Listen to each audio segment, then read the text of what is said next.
Like I said, I did flatting, so like I work in Amazing Spider-Man and stuff but you know, no one like saw that work, obviously, is covered up. Hello, I'm Tamra Bonvillain, and today I'll be coloring a Moon Girl and Devil Dinosaur page. I always did art from a young age, like as far back as I can remember. I liked the X-Men and the Spider-Man cartoon, and being younger, I couldn't afford to buy a bunch of comics, so it's like, oh, here, and they're kind of based on these stories, and so it kind of brought me into that mythology a little bit. But I always liked to draw, and I definitely wanted to like do something like professionally art related.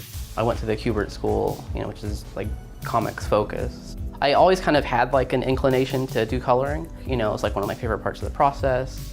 You just do like kind of random like indie stuff here and there. And then eventually, first thing I did for Marvel was like a few pages of Fantastic Four. And then Ghost Racers was the first actual book they gave me. I got on Moon Girl and Devil Dinosaur. That was my first ongoing at Marvel, and it's worked out pretty well so far. Being trans, working in comics, yeah, it's cool to feel like that might mean something to somebody. Moon Girl and Devil Dinosaur is like a fun book to color.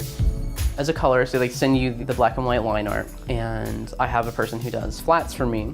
They separate all the different areas of color in the piece, and then I plug in my actual palette for the book.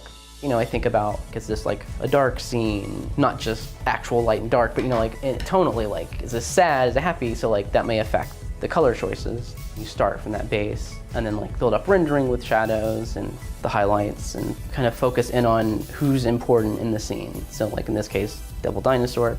And so the students, I just try to kind of like pick stuff that doesn't draw your attention too much.